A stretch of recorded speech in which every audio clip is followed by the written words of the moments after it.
17956. சரி, இதை சம்மு, இதைத்தான் நம்ம போட போகிறோம். இப்படி வச்சுருவோம். ஃபஸ்ட்டு இதை இந்த நம்பர் என்னன்னா பார்ட்டிஷன் பண்ணணும்.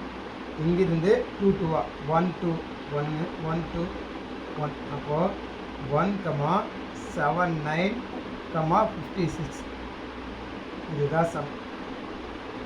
இதில் வந்து ஃபஸ்ட்டு டேபிள்ஸ் பார்த்தீங்கன்னா ஸ்கொயர் ரூட் எந்த நம்பரோ அதே நம்பரால் பெருக்கு வரக்கூடியது தான். அதுதான் ஒன்றுங்கிறதுனால ஒன்றே போதும். 1 1s are 1.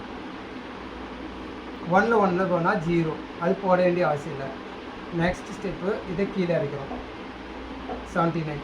இந்த நம்பர் கீழே இறக்கும்போது இதை 2ஆல் மல்டிபிள் பண்ணிக்கணும். அப்போ 2 1s are 2.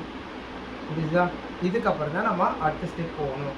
இங்கே 9 இருக்கிறதுனால ஸ்கொயர் டேபிளில் எது 9 வருதுன்னு பார்க்கணும். 1 1s are 1, 2 2s are 4, 3 3s are 9. 3 வருது. அப்போது 3ல் ட்ரை பண்ணிக்கலாம். 3 இங்கே 3 3 3s are 9, 3 2s are 6.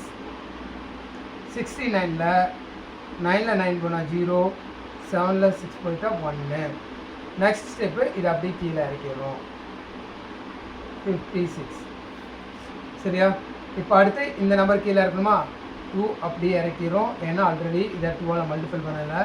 3 இறக்கும்போது இதை 2ஆல் மல்டிபிள் பண்ணி 6ன்னு இறக்கிறோம். அடுத்து இங்கே 6 வருதுனால 6 டேபிள் 6 வர மாதிரி என்னென்னு பார்க்கணும். எப்படி பார்த்தீங்கன்னா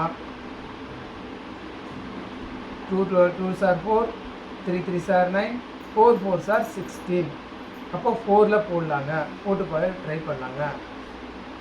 4 இங்கே 4 4 4s are 16. Balance 1 4 6 are 24 plus 1 25 5. Balance 2 4 2s are 8 8 plus 2 10. So balance 0. Answer 134. இது ஆன்சர். இது வந்து 134 ஸ்கொயர் அப்படின்னு சொல்லி போட்டிங்கன்னா உங்களுக்கு 17956 வரும்.